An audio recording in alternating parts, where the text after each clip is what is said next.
kasih semuanya. Haleluya. Saya akan share materi dulu sini.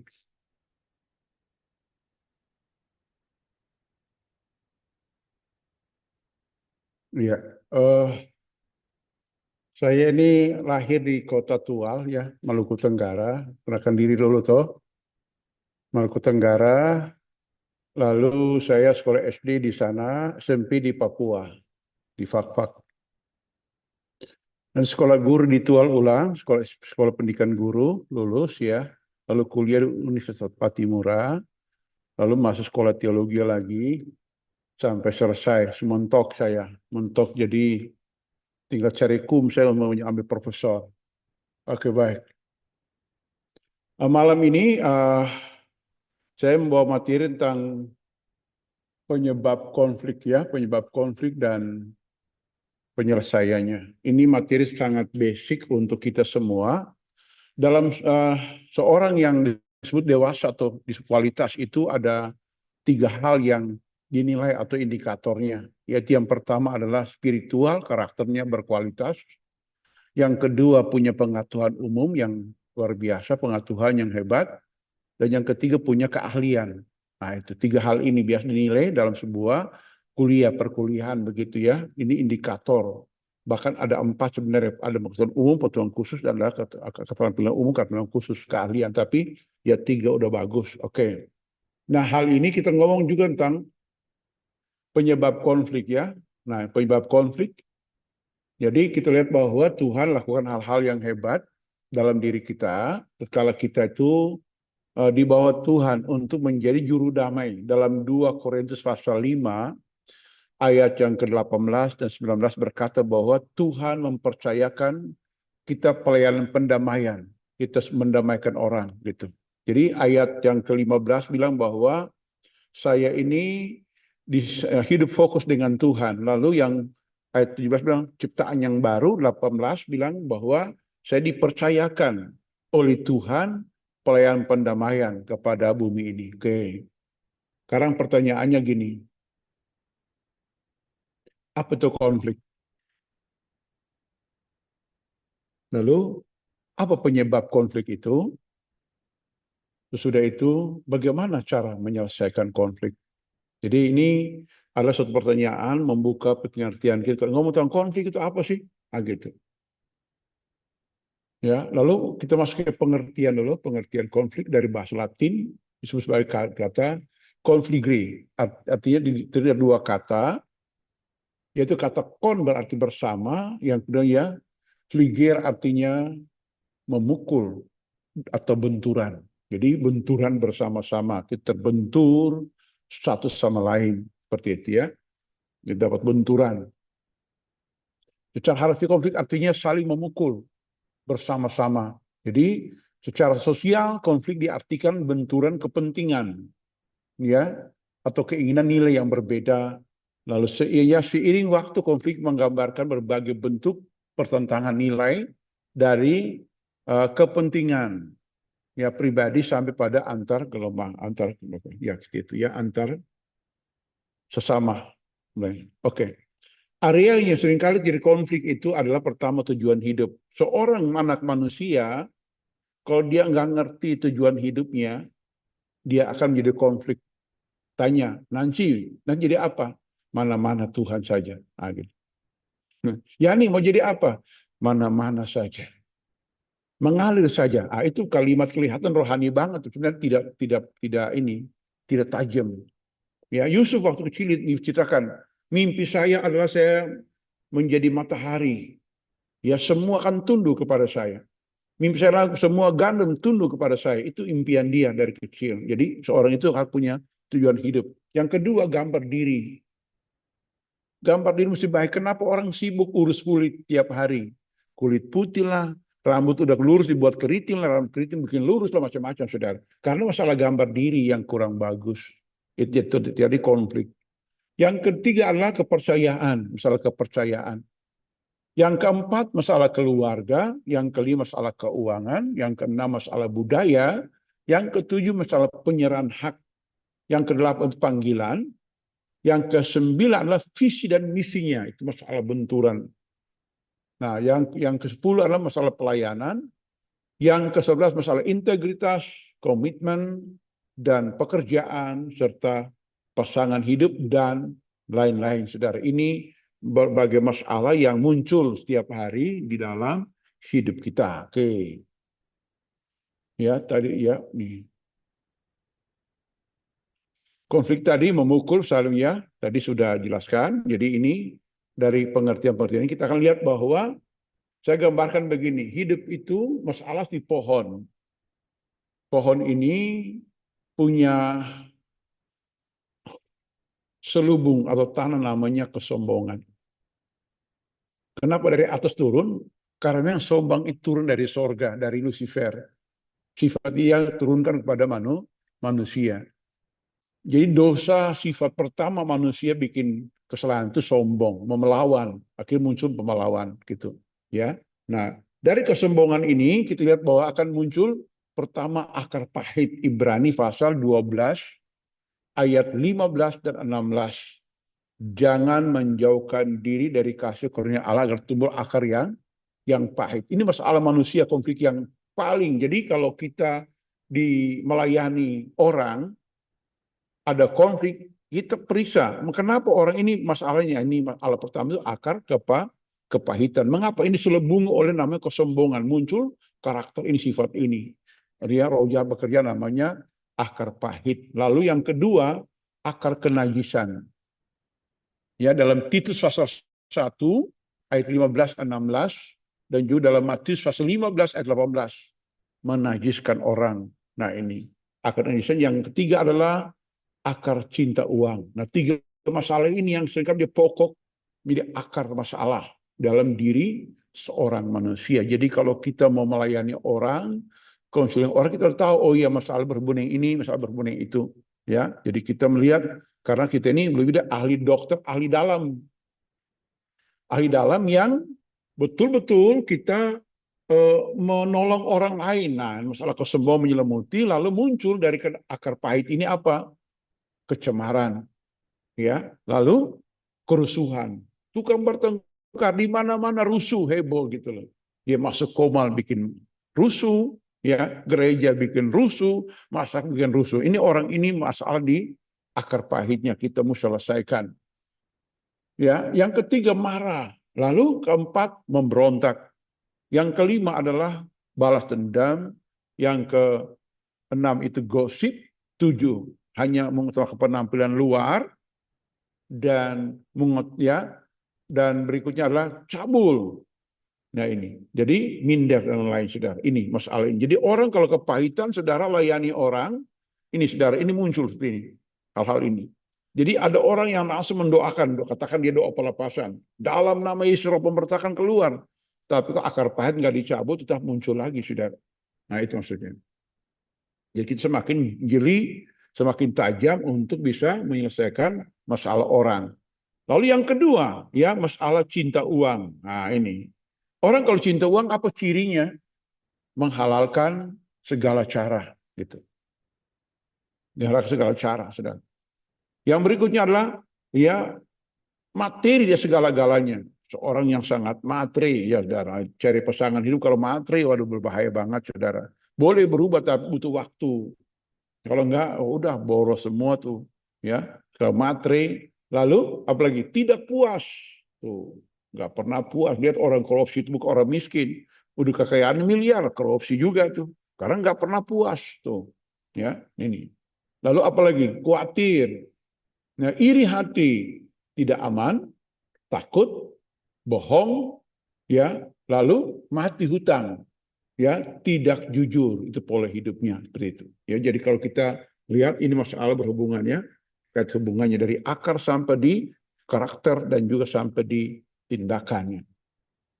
Yang ketiga adalah orang yang najis itu apa? Cabul, ya, cabul, lalu dia selalu mencuri, saudaraku, ya, pembunuhan, hujat, kebebalan, persinahan, sumpah palsu, ya, suka nipu-nipu saudara. Nah, jadi kita lihat bahwa Tuhan lakukan hal yang hebat untuk kita melayani orang. Nah, dari hal inilah kita melihat selanjutnya adalah bahwa Ini akar masalah, kesombongan dan cinta uang. Akar masalah ya tersembunyi.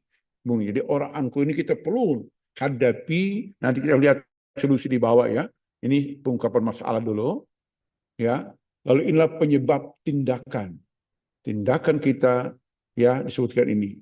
Ini disebut sebagai pohon membantu kita suatu ilustrasi bagaimana kita bisa melihat sumber konflik ternyata dari kesombongan, muncul akar pahit, cinta uang, kenajisan, dan muncul tindakan-tindakan yang tidak terpuji di atas ini. Oke, baik. Kita lanjut. Ya. Apa definisi kesombongan? Kesombongan di bahasa Yunani sebagai huperepanos. Huperepanos ini artinya menunjukkan ya diri di atas orang lain ya, menunjukkan di atas orang lain atau mencolok angku ya. Menurut kamu saudara kesombongan Allah merasa lebih baik, lebih unggul atau lebih penting dari orang lain saudara. Ya, ini. Jadi kita lihat sini bahwa Tuhan kita mengerti menyadari betapa dahsyatnya kuasa roh jahat satu ini ya. Karena ini diturunkan dari Lucifer kepada manusia. Maka manusia jadi begitu ya, dosa begitu cepat sekali merambat ke ujung bumi. Ya, Roma 5 ayat yang ke-12 berkata bahwa satu orang berdosa maka menjalar kepada semua orang begitu cepat kayak kebakaran hutan, saudaraku. Nah, ini. Ya, menggantikan aku dengan kemakuasaan Tuhan. Inilah definisi dari kesombongan, saudara. Ya, jadi kita pelajari ini. Apa tujuan rendah hati? Tujuan pertama, dasar kehidupan spiritual dengan jalan lebih, ya, hubungan lebih baik dengan Tuhan. Karena Tuhan nggak pernah orang sombong, saudara. Ya, jadi kita rendah hati, kita bersekutu, menyembah Tuhan, intim dan akrab, saudara. Apa tujuannya? Jadi kan, tujuan pertama kita tunduk kepada Allah. Yang kedua, menerima anugerah dan kasih karunia tidak memegahkan diri. Lalu langkahnya mencapai kekudusan dan keserupaan dengan Kristus, lalu mendapat hikmat dan kehidupan, lalu mengutamakan orang lain. Itu tujuan dari kerendahan hati, saudara, mendapatkan ketenangan di jiwa. Yesus berkata, belajar kepadaku karena aku lemah lembut dan rendah hati, dan jiwamu akan mendapat ketenangan. Nah, kita harus tenang karena kita masuk golongan orang-orang yang rendah hati, sehingga bisa masuk di room Ibu Yani ini. Itu sangat luar biasa, saudara. Nah ini, ya. Oke. Apa jenis kesombongan? Yang pertama adalah jenis kesombongan rohani atau mabuk agama. Di Roma 7, dari ayat 21-25, Paulus ngomong begini. Dalam diriku, aku melihat hukum yang lain. Aku tahu hukum Taurat kudus, tapi aku terjual di bawah kuasa dosa. Nah ini, karena dia mabuk agama Yahudi, dia mabuk banget tanpa lahir baru. Ya, dengan cara orang menghafal ayat gitu. Maka saya risih dengar orang begini, kami ini pelajaran sempurna. Nggak ada sempurna, saudara. Enggak gitu. Kita bertumbuh ke sana. Orang yang melakukan firman yang dia ajarkan. Saya hanya hafal tabernakel, hafal tentang ini itu. Wah, saya sempurna. Enggak begitu. Enggak ada ayatnya. Orang hafal firman Tuhan sempurna, enggak ada ayatnya. Ayatnya orang melakukan firman itu menjadi sempurna, saudara. Nah, apa tuh? Merasa paling benar ini. Sombong rohani, saudara, mabuk agama. Ya. Lalu suka menghakimi orang lain gitu. Dilihat orang berdosa, rasanya mau makan orang berdosa itu. Emosi sekali gitu. Ya, dia nggak punya belas kasihan, dia berkata, udahlah jangan pikir lagi, mari datang. Saya juga pernah bikin salah kok, mari kita saling mengampuni. Nah, gitu. Jadi orang terhibur, dikuatkan, saudara. Merasa diri paling suci, lalu mencari pengakuan diri. Ya. Nah, selalu pamer amal dan perbuatan baik, merendahkan orang lain, lalu keras kepala, tidak mau dikritik, ya, menggunakan firman untuk menjatuhkan orang lain. Ini sudah tidak sabar, ya, tidak mengucap syukur, ini tidak mau syukur, ya. Nih, jadi ini adalah apa ciri-ciri orang sombong rohani, saudara. Ini konflik-konflik dalam diri orang-orang yang pakai stola seperti ini, saudara. Seperti saya juga ini pakai stolen, ya. Stolen kain ini batiknya Sulawesi Utara dan tenang, ya. Oke, oke lah, saudara. Yang jenis kesombongan berikutnya lagi apa tuh? Sombong karena pandai itu. Maka saya ini menjaga hati sekali. Aduh, ya, menjaga hati supaya jangan sampai takabur, saudara. Dalam 108 ayat 1 pengetahuan bisa mendatangkan kesombongan apabila kita salah gunakan. Bukan berarti kita nggak boleh punya gelar, kita nggak boleh, nggak, kita harus belajar supaya tahu, saudara. Justru orang tidak belajar lebih banyak sombong, saudaraku. Amin. Nah, gitu, saudara. Jadi kita lihat ya, ini sombong intelek, saudara. Yang merasa diri paling tahu tuh, meremehkan orang lain, sering menggunakan istilah yang sulit gitu. Wah, dia ini memang dari Inggris, ini dari Yunani, memang originalnya asli, padahal cuma dia orang Manado, ya kan? Nah, gitu.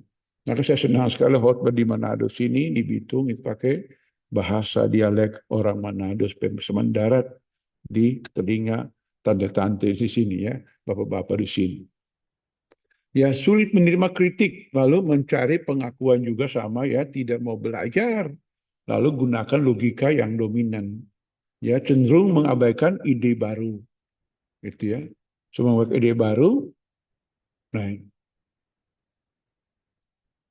ya kita sini bahwa inilah orang-orang sombong intelek, saudara, pengetahuan. Nah, sebentar kita dalami, ya.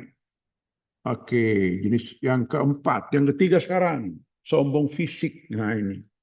Amsal 31 ayat yang ke-30 berkata bahwa kecantikan itu kembalikan itu suatu penipuan, ya. Nah, ini di Hezkel 28 ayat 17 juga berkata begitu. Oke, merasa unggul fisik yang lain cantik, aduh, orang Manado fasung, nah itu orang Manado, ya, fasung sekali, nah gitu, ya. Nah, terlalu fokus pada penampilan fisik, suka membandingkan diri orang lain, merasa iri dan terancam, lalu merendahkan orang lain, bersikap angkuh, merasa lebih berharga, lalu merusak hubungan dengan orang lain. Ini yang terjadi, saudara. Jadi kita lihat bahwa indah kesombongan fisik, saudara. Ini yang ketiga. Keempat adalah kesombongan apa? Material, saudara. Nah, ini. Ya, setan itu dia sombong karena kaya. Ya, suka pamer dan foya-foya, suka merendahkan orang lain, lalu mengejar status, mengejar gengsi, sikap angkuh, saudara, melihat segala sesuatu dengan dari ukuran, ya. Nah, ini lalu merusak hubungan lain, saudara. Nah, ini tanda kesombongan. Sekarang tanda kesombongan, tanda kesombongan terhadap Tuhan. Pertama, kesombongan kepada Tuhan, tuh, mengandalkan kekuatan sendiri. Lalu kedua, menolak otoritas firman Tuhan. Nah, tidak bersyukur. Lalu tidak menghargai anugerah Tuhan, dan tidak menghargai bakat diberikan oleh Tuhan. Ini ciri-cirinya, saudara. Berikutnya lah, tanda sombongan terhadap manusia. Apa tuh? Merasa lebih benar, mencari pengakuan diri, lalu memandang rendah orang miskin. Nah, inilah tanda-tanda kesombongan uh, yang ada, saudara. Sekarang kita lihat selanjutnya. Cara Tuhan mengalahkan atau menyelesaikan kesombongan. Ada Ulangan pasal 8 ayat 2 dan 3 berkata, ia membiarkan lapar. Ya, bahkan dia memberinya, disebutkan dari Yohanes pasal 11 ayat 15. Sakit penyakit sampai kematian untuk menghancurkan kesombongan, saudaraku. Ya. Lalu Matius 14 ayat 22, 3. Ia menggoncangkan yang badai besar, saudara. Yesus 7 ayat 1 sampai 12, kekalahan dalam perang, tuh, kalah, hidupnya kalah, ya, pernikahannya kalah, bisnisnya kalah, sekolahnya kalah, itu, saudara. Ada sesuatu yang menghalangi kita, saudara. Lalu Kejadian 22 ayat 20, dipukul Tuhan, ini Yakub, ya. Nah, kita akan lihat nanti cara Tuhan mengalahkan seperti apa. Ini berlian terjadi karena dipukul, dipahat, ditoki martil. Nah, ini, saudara, ya. Jadi kita mau jadi baru, memang tiap hari dipukul begitu sampai tinggal sifat-sifat Tuhan. Ya, kalau sifat-sifat yang ada menjadi konflik itu, saudara, Tuhan akan pukul terus sampai jadi berlian. Saya harapkan kita semua sudah jadi berlian-berliannya Tuhan. Amin. Puji Tuhan, saudara. Ya, baik. Lanjut ya. Nih, Yakub tadi dipukul oleh Tuhan. Ya, waktu Yakub bergumul di kali Yabok, saudara. Ya, sementara dia sudah dikejar dari belakang oleh Laban mertuanya, dihalangi oleh Esau di depannya dengan senjata dan bala tentara. Dia udah ketakutan dan dia bergumul dengan Tuhan di kali Yabok, di kali Yabok, saudara. Tuhan lihat, wah Yakub ini nggak berubah. Akhirnya Tuhan pukul pangkal paha jadi cacat. Nah, jangan tunggu cacat baru bertobat, Bapak Ibu ya. Tapi kita mau jadi sehat, cantik, ya, berubah jadi alat Tuhan agar diurapi oleh Tuhan, saudara. Nah, ini penting. Ya, Rabi Saulus nih dipukul Tuhan di Damaskus Damsik. Ini baru pukulan yang pertama, belum duri, saudara. Yang kedua sudah diurapi. Tuhan lihat, wah ini punya potensi nih, Tuhan taruh duri lagi, saudara. Ini yang dikhotbahkan Ibu Yani kemarin itu ya, tentang duri dalam daging yang kita ada diskusi-diskusi ya. Nah gitu, oke. Nah ini nanti yang lihat nih. Jadi cara itu ini duri dalam daging itu. Jadi supaya Paulus tetap taat, tunduk, harmonis dengan Tuhan, maka duri dalam daging. Ya banyak penasihat kita bilang itu penyakit, itu kelemahan. Ya, tapi Paulus ngomong bahwa saya suka dalam kesukaran, dalam kelemahan. Maka ini bukan ragi ya, saudara. Ini bukan ragi, tapi ini duri dalam daging, saudara. Ya, kalau mau duri dalam daging ya terserah, saudara.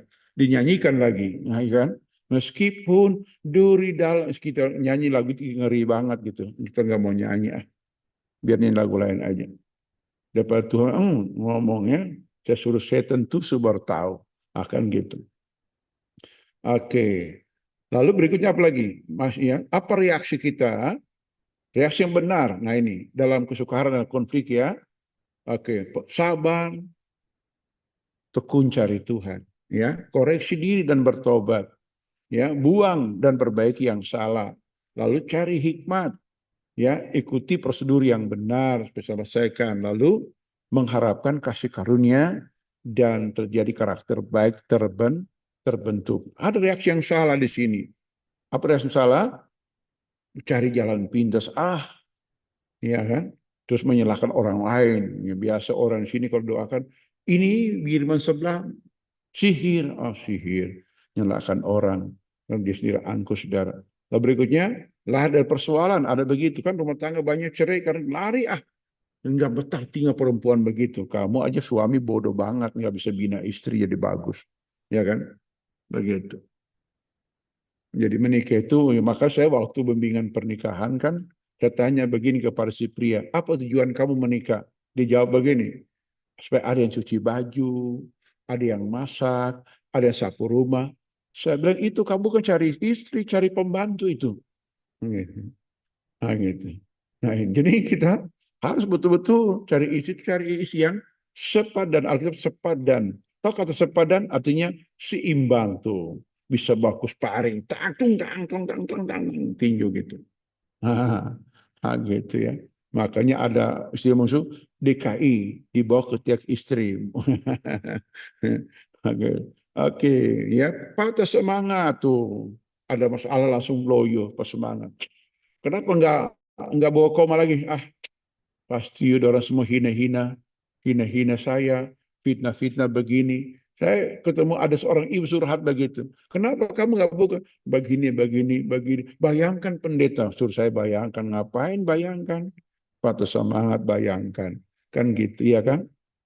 Apalagi sayang diri sendiri. Nah ini, aduh, udah tahu masalah. Orang itu kacang lupa kulit.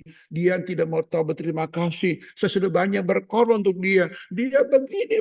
Itu orang sayang diri ngomong biasa begitu. Oke. Lalu tidak bertobat tuh. Tidak bertobat dia. Nah lalu tinggalkan tuh Tuhan. Selamat tinggal Tuhan. Selamat tinggal. Tunggu Tuhan. Suruh jalan dia. Kamu belum pernah baca Lukas 15. Anak bungsu yang pergi tinggalkan Bapak. Tunggu. Tanggal main. Tuhan tinggal kirim kesusahan. Lari. Nah itu. Ya kan gitu. Oke. Sekarang bagaimana? Mengatasi kesombongan. Ingat kesombongan dosa. Rendahkan hati di hadapan Tuhan. Yang kedua, mengakui kebesaran dan kekuasaan Tuhan. Lalu berserah kepada kehendak Tuhan. Ingat semua anugerah datang dari Tuhan sendiri. Lalu mengakui keterbatasan diri sendiri. Betapa fana hidup ini tanpa Tuhan. Kan begitu. Lalu meneladani keadaan hati Yesus Kristus. Ya. Nah, belajar kepada Tuhan Yesus. Itu ya, belajar. Nah, kalau enggak, Tuhan mau pahat ulang. Tuh. Kalau dia bisa minta doa pelepasan, boleh kasih doa pelepasan. Karena roh jahat itu mengikat. Karena sombong itu ada roh jahatnya, saudara. Lu usir keluar, saudara. Kalau nggak usir keluar, tetap begitu. Ya, oke, baik.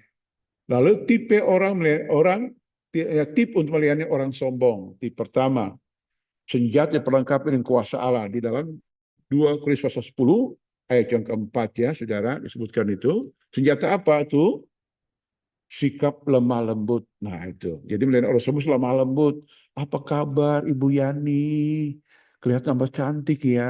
Ah itu. Jadi Ibu Yani.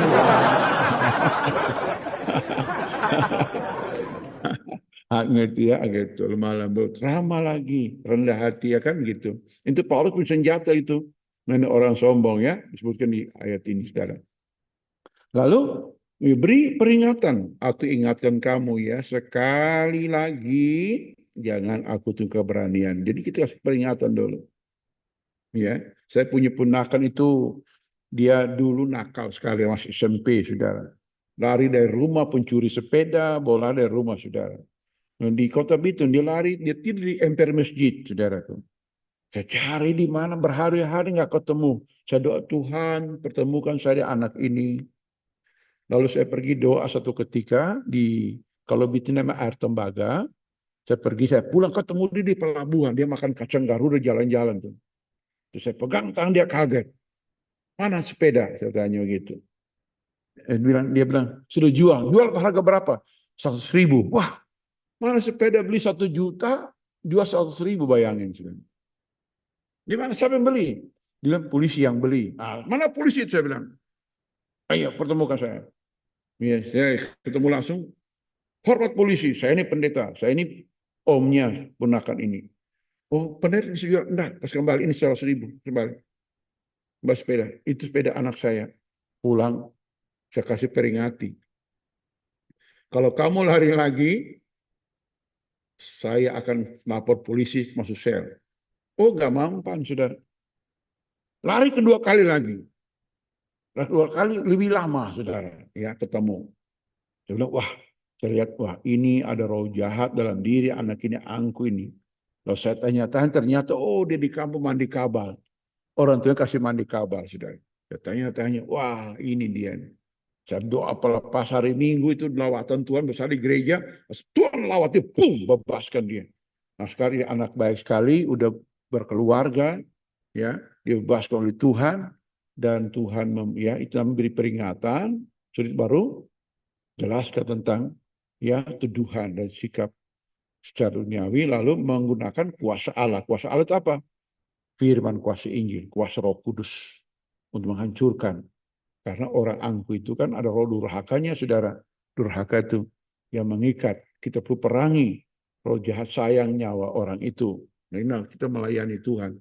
Ya, lalu menghukum semua orang durhaka. Nah ini pemberitaan kebenaran kuasa Allah menggunakan senjata keadilan dan kebenaran, saudara. Kita akan hancurkan kekuatan-kekuatan yang ada di bumi ini. Oke, demikian yang saya sharing kepada kita semua di hari ini. Kembali kepada host. Silakan host atau host lagi. Moderator atau host, silakan. Baik, puji Tuhan. Padat sekali, Pak. Puji Tuhan. Ya, terima kasih buat tadi sudah dipaparkan materinya. Dan Bapak Ibu, saudara sekalian, yang menyimak tadi baik-baik, dan saya harapkan menyimak baik-baik tadi, boleh bertanya. Atau mungkin ada kasus-kasus tertentu yang butuh hikmat, bukan maksudnya kita semua dikasih hikmat Tuhan, tapi kan ada yang lebih tajam gitu.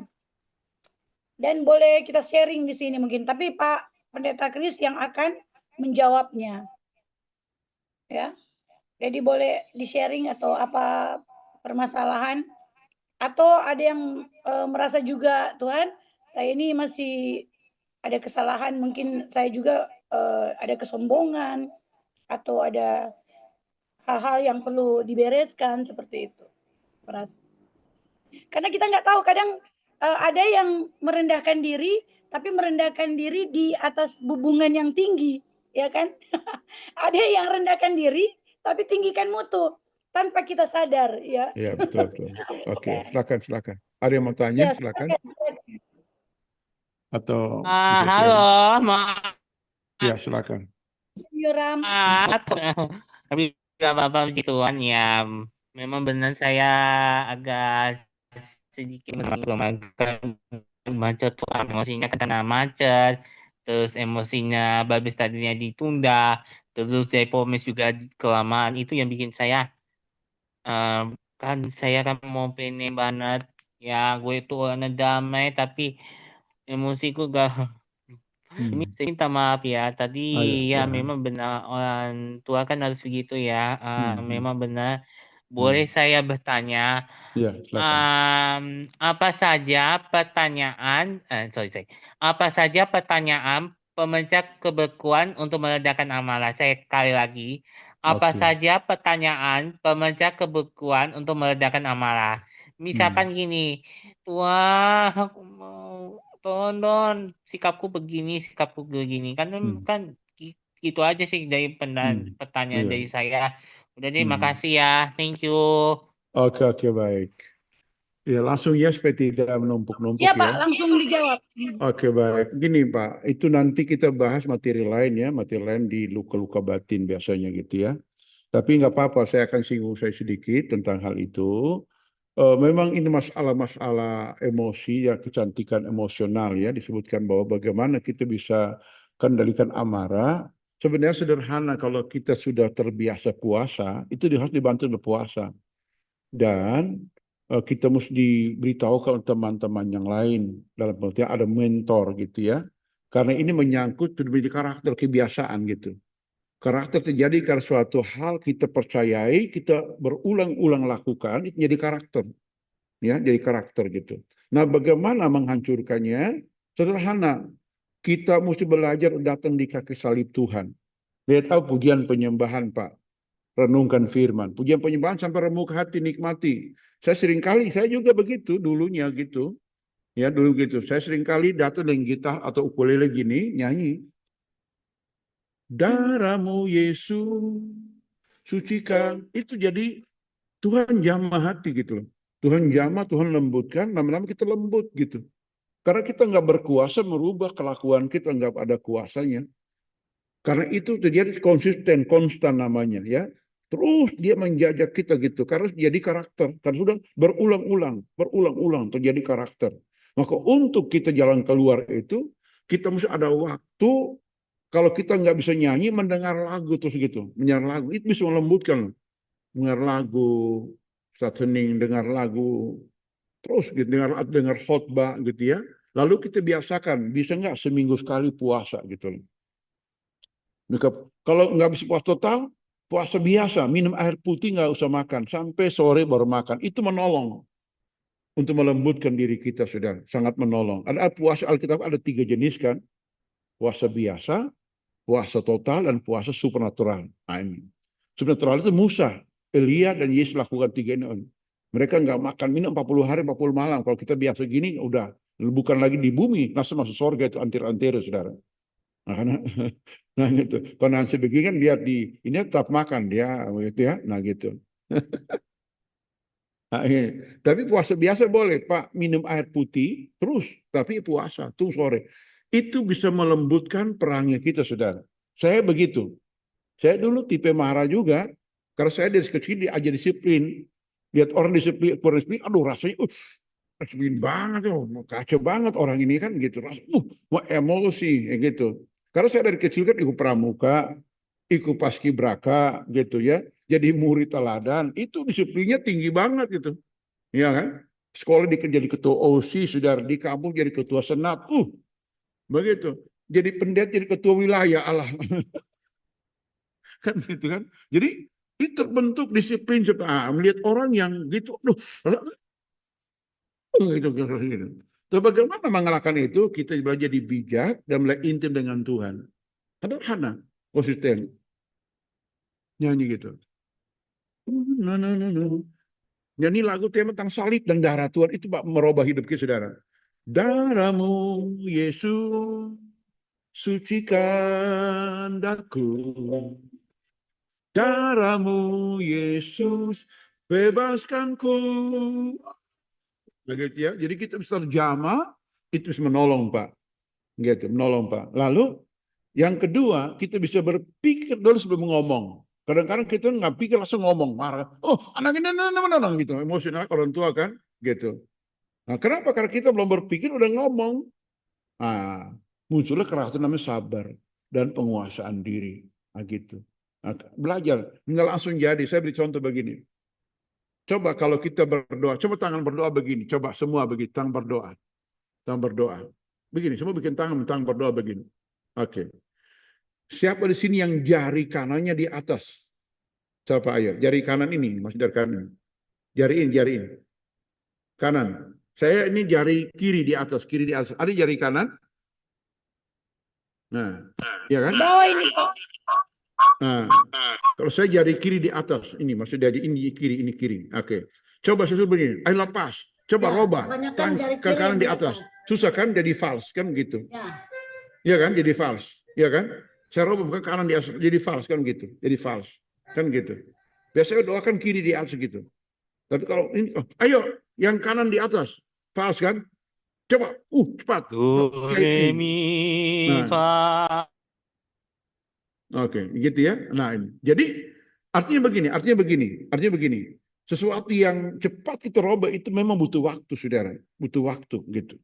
Termasuk sifat kita, saudara. Itu butuh waktu dan butuh pembimbing mendekati. Saya beri contoh di Alkitab ya. Paulus nggak akan jadi rasul besar kalau nggak ada Ananias pembimbing pertama. Yang kedua, kalau nggak ada Barnabas pembimbing kedua. Yang ketiga, jemaat Antioquia jadi mengcover Paulus ini. Sehingga di iman mentalnya tumbuh karakter dari kasar, pembunuh, jadi berubah radikal, saudara. Itu karena ada mentor-mentornya gitu. Yang menjadi sulit kalau kita sudah lama, kurang, nggak mau diajar, nggak mau dimentorin, itu jadi sulit. Butuh waktu baru berubah. Oke, demikian yang saya jelaskan. Kasih. Ya, haleluya. Terima kasih Pak jawabannya. Tadi Adik Yoram ya sudah dijawab.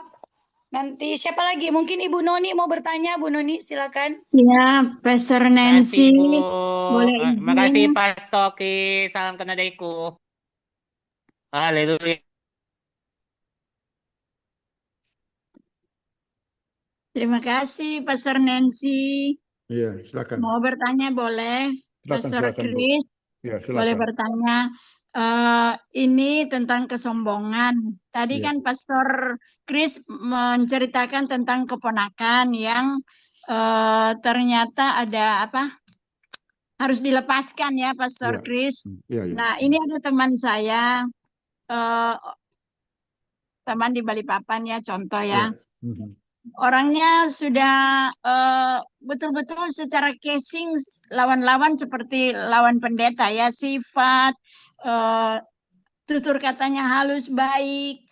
Terus dia itu zoom kemana-mana. Kita kan kalau pengen zoom kan pengen mau bertumbuh ya. Dan ada perbaikan, bukan hanya di mulut, tetapi perilaku, dampak, dan adalah sempurna walaupun tidak sempurna seperti yang diharapkan, tetapi ada gitu. Tetapi dalam kehidupan sehari-hari, dia mudah sekali ya, Pastor, untuk menjatuhkan orang, berkelahi, bermusuh, bahkan bisa dendam, Pastor. Itu apakah ada sifat harus dilepaskan? Karena kalau kita melihat kok sudah suci betul di luar-luar, tetapi bisa menekan orang, bisa menggenjot orang, dan bahkan mentalkan orang, padahal dia seorang hamba Tuhan. Itu apakah ada harus dilepaskan di dalam itu? Terima kasih, Pastor. Oke, makasih. Begini, bisa dilepaskan, tapi juga bisa tidak. Tidaknya apa? Kalau kita lihat bahwa mungkin dia bebas, tapi yang kedua dia tidak cukup belajar sebenarnya. Kebanyakan orang begitu, sok tahu. Tadi kan sombong dalam pengetahuan, sok tahu, malah belum tahu apa-apa sebenarnya. Dia harus jujur dalam pengetahuan. Kalau nggak jujur, orang kalau nggak jujur dalam pengetahuan, biasa gitu modelnya. Contoh ayat ya, coba Nancy boleh baca di Roma 7 ayat 21, coba silakan. Itu pengakuan Paulus ya, di dalam dirinya ada apa tuh? Roma 7 ayat 21. Ayat Ya, 21. ya, Demikian aku dapati hukum ini. Jika ya. aku menghendaki berbuat apa yang baik, yang jahat itu ada padaku. Nah, terus ayat 22. Baik. Sebab di dalam batinku aku suka akan hukum Allah. Ayat 23 Pak sekalian. Ya, ya, Tapi di terus. dalam anggota-anggota tubuhku, aku melihat hukum lain yang berjuang melawan hukum akal Ini. budiku dan membuat aku menjadi tawanan hukum. Ini ada orang seperti itu. Rasul Paulus ngaku, aku ini tahu Taurat, Farisi, ahli ini, profesor kayak ini. Tapi kok aku kenapa beringas? Aku bisa bunuh Pak Stefanus dan sebab aku jadi orang A. Itu model kayak gitu. Jadi kita jujur dalam pengetahuan kita tentang teologi ya. Hafal ayat bukan arti kita dewasa rohani, enggak gitu loh. Semua orang bisa hafal tuh. Bisa. Ya kan? Contoh Yesus ngomong di Matius 23 kan. Orang Farisi menguasai kursi Musa dan kitab-kitab Musa. Jangan tiru kelakuan mereka. Kenapa? Mereka enggak lahir baru gitu loh. Itu masalah di situ. Problemnya. Jadi enggak jadi ukuran kamu itu gelarnya banyak ataupun diurapi seperti apa, kelakuan masih jahat, perlu dilepaskan. Ya kan? Perlu dilepaskan. Itu pun harus jujur. Kalau enggak orang sombong dalam pengetahuan enggak akan bisa lepaskan. Dia akan bilang begini, kamu anak kemarin saya kan sudah sekolah, kamu siapa? Itu angku arogan. Dia nggak jujur. Orang begitu biasanya dia kurang mencintai kebenaran, nggak jujur gitu loh. Kenapa? Orang begitu biasanya menyembah Tuhan cuma mulutnya saja, hati jauh dari Tuhan. Hati bertata kesombongan gitu. Kan gitu. Wah, saya ini bergelar. Oh, enggak boleh. Justru kita mesti semakin bergelar, semakin nunduk. Semakin tunduk pada firman gitu loh. Kalau enggak repot itu. Repot. Repotnya apa? Umur nggak panjang, Bu. Masalah nggak berhenti-berhenti. Tuhan akan pakai pahat. Atau Tuhan bisa pukul pangkal paha kayak Yakub. Pak, kamu sempurna nggak? Maka Tuhan ngomong kalau tangan masih menyesal, potong tangan, kaki potong lidah, potong telinga gitu. Nah, itu maksudnya adalah teguran. Karena kita berbahagia gitu loh. Semakin kita jadi pengajar, semakin hukumannya berat. Waduh, ngeri saya ini. Makanya saya memilih jadi dua hal aja lah. Jadi pendoa, penyembah, dan pengajar itu. Iya. Nah, gitu. Bu, Baik. jalan keluar begini, Bu. Jalan keluar orang itu jadi penyembah, pendoa. Seorang jadi pengajar nggak pernah berdoa itu arogan, sombong, Bu. Walaupun dia hafal banyak ayat, gitu. Iya, banyak hafal, Iya. Pastor. Ya. Setan pun tahu banyak ayat, Bu. Oke. Jadi, Pastor Chris, jadi Yes. saran kita enggak mungkin kan kita bilang pelepasan kamu atau apa enggak Iya, ya, nggak enggak mungkin. mungkin, Secara nggak mungkin halusnya didengar. gimana Iya, menyampaikan? Ya, supaya menyem- dia selamat juga. menyampaikan begini, kita pakai pola Yesus di saya biasa orang begitu pakai pola Yesus di Yohanes 21 kepada Petrus. Orang begitu biasa kasih makan dulu, Bu. Kasih makan, baru tanya pelan-pelan. Kamu udah bagus. Pakai steam main bola voli. Umpankan Iya. smash ke bawah, saudara, gitu. Kamu udah bagus, tapi kalau bagus, kalau kamu jadi ramah, lembut, jujur gitu loh. Akan gitu. Orang begitu kalau tegur yang kasar dia nggak mau. Tuhan Yesus pakai metode konseling bagus sekali. Saya lihat, kayak Sakios, Petrus ini di Ya. meja makan mereka bertobat itu. Di meja makan. Gitu. Coba undang beliau makan bakso sama-sama, Bu. Kok ngomong. Tunggu dia kenyang dulu. Sampai ingus udah keluar, banyak taruh cabai, ingus keluar. Enak sekali sekira, baru bilang gitu. Dia terima gitu orang begitu. Oke. Kayak Yesus. Baik. Jadi konseling orang begitu yang dimarah-marahin, makin galak dia. Dikasih makan dulu kayak Tuhan Yesus kasih makan Petrus pagi hari, bahwa dia tanya, Petrus, apakah engkau mengasihi aku? Coba lihat.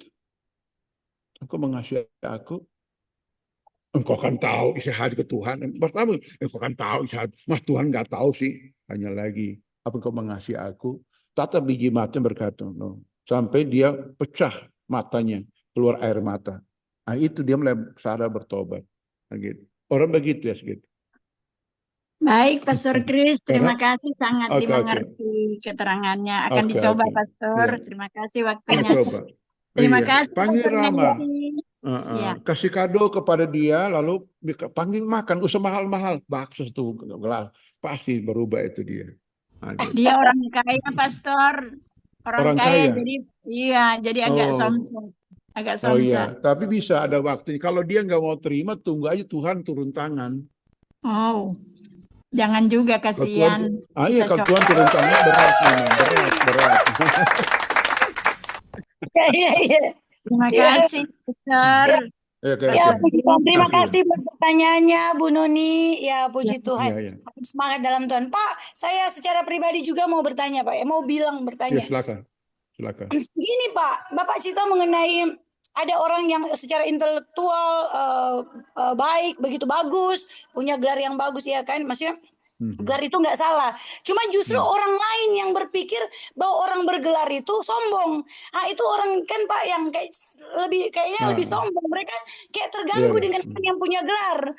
Iya, jadi mereka kadang seperti apa ya? Ada yang begitu Pak. Maksudnya ya Bapak nanti jelaskan lagi. Dan ini Pak kemudian kedua. Yang saya lihat kayak perdebatan Pak, di perdebatan.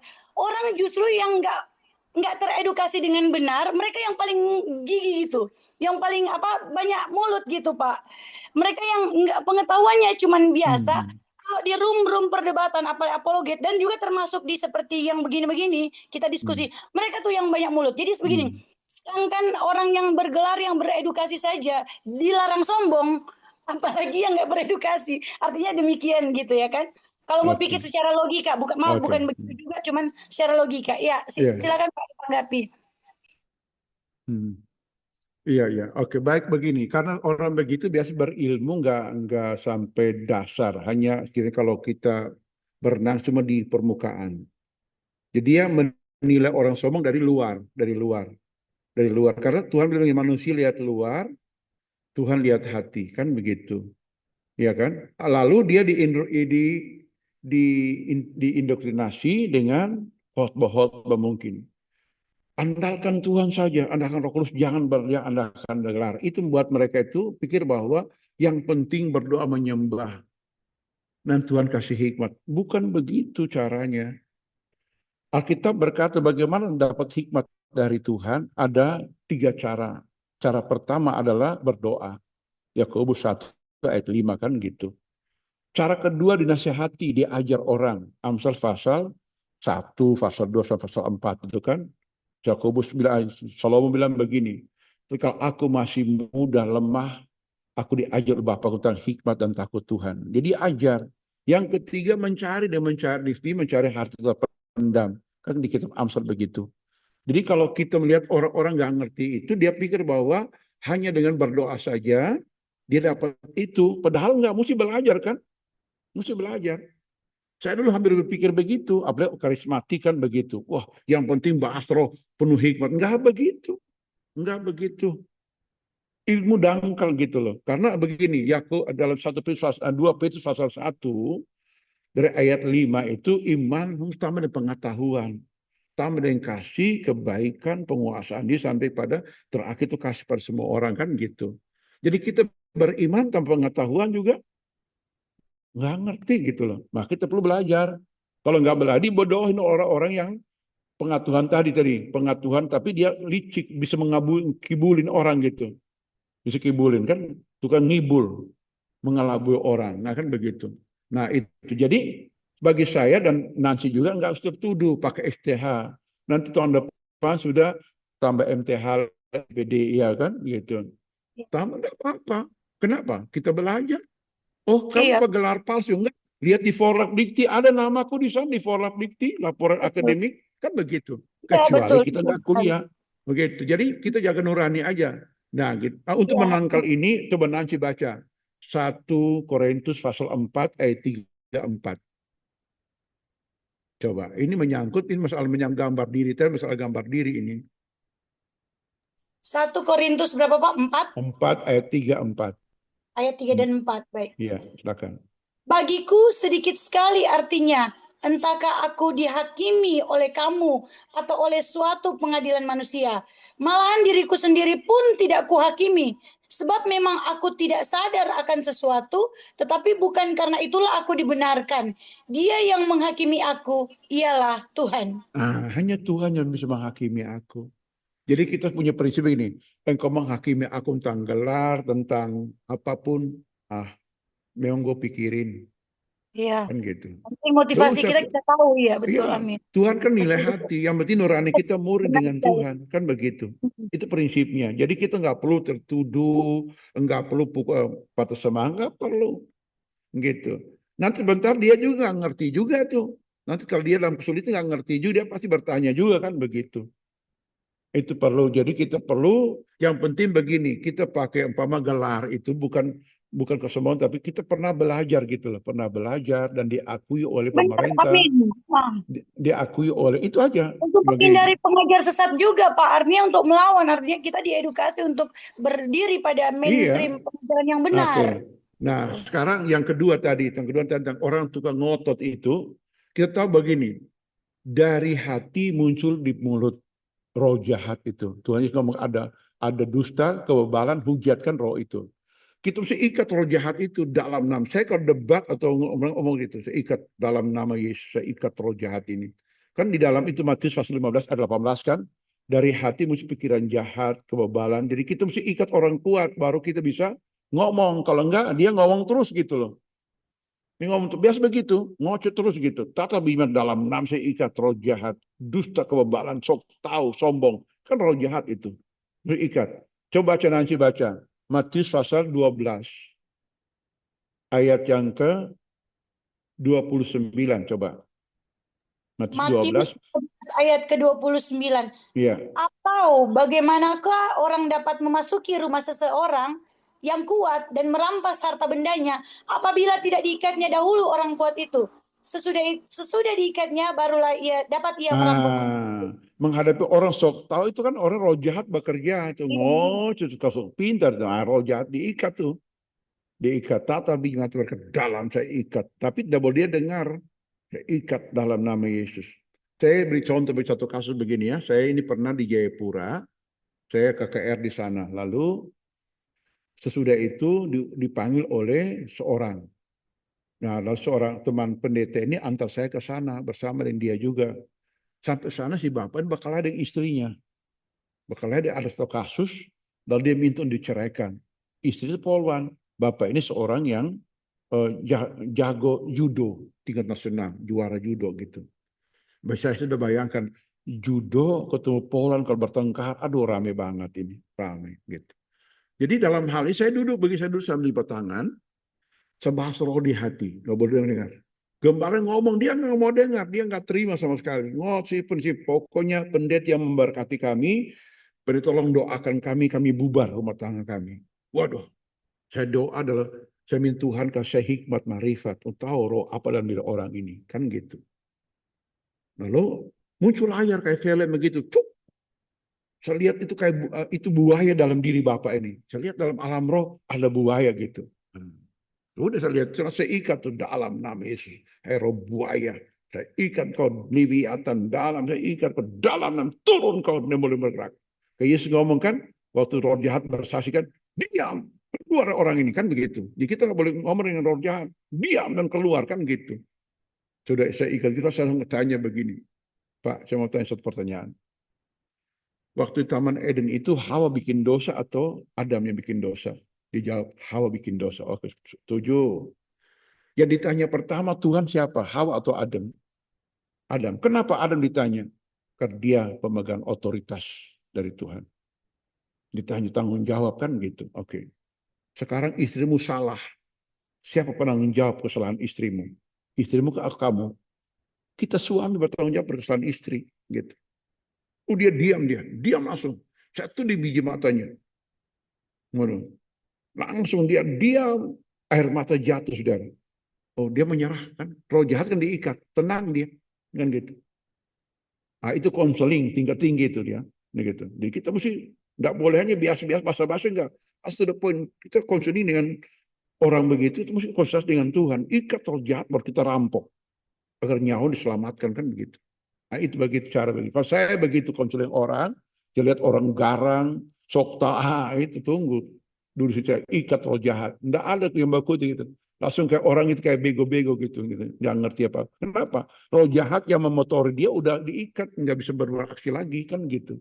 Nah, langsung kita bisa nasihati, dia berubah, dia bisa nangis, bertobat, langsung doa pelepasan, dia terlepas, setan pergi, jadi dia orang baik dia. Akan gitu. Nah, gitu.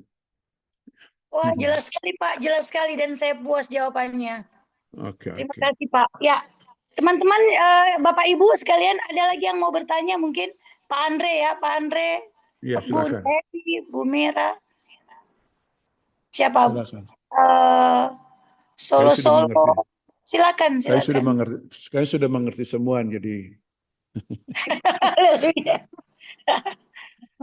oke, oke. Pak Kris, Silakan, silakan. tadi Pak Kris menyentil tentang Petrus. Karena waktu Tuhan menyuruh Petrus untuk gembalakanlah domba-dombaku itu sampai 3 kali kan.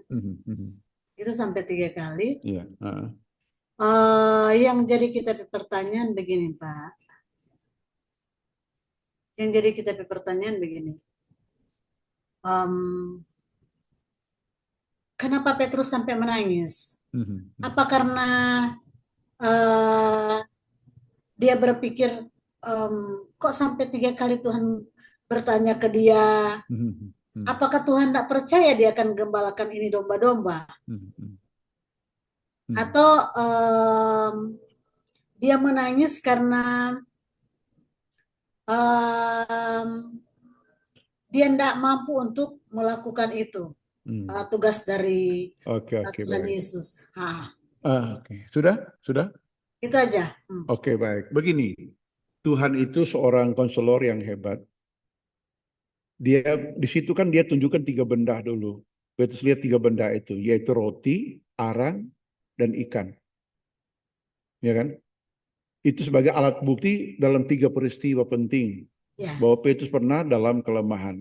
Ada ikan, Tuhan pernah tolong dia waktu ikan banyak di Lukas pasal 5. Itu awal benar, kan gitu. Yang kedua roti, waktu 5.000 orang makan, dia kasih roti. Nah, gitu. Roti dan juga roti perjamuan, kan gitu. Dia ingat tuh. Lalu yang ketiga arang. Arang itu api arang. Petrus menyangkal Tuhan di halaman Pontius Pilatus kan, waktu api arang.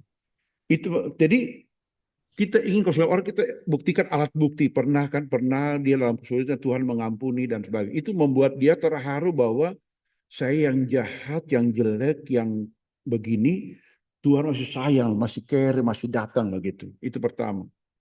Yang kedua adalah Petrus ini dia leader, dia punya pengaruh kepada adik-adiknya dan juga pada tim yang lain. Dan dia juga saksi mata.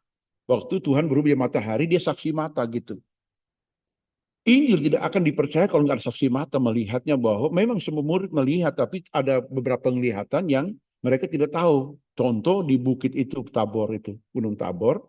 Dia ini saksi mata untuk menulis, karena Alkitab berkata begini, apa yang kami lihat, kami raba, itu kami tulis kepada kamu. Dia ini soko guru gitu loh.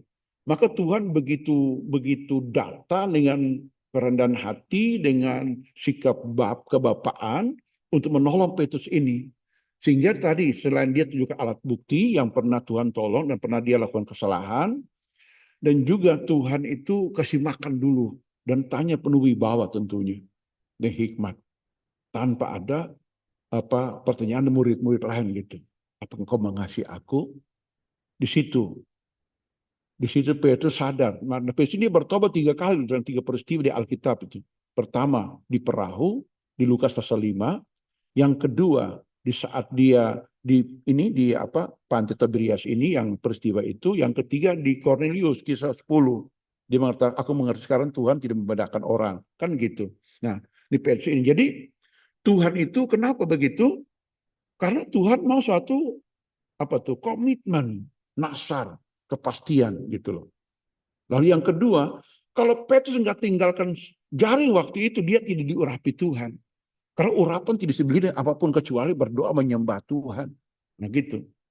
Orang kan bilang, Kayak Simon kan di kisah pasal 8 itu. Simon datang ke siapa tuh? Ke Filipus.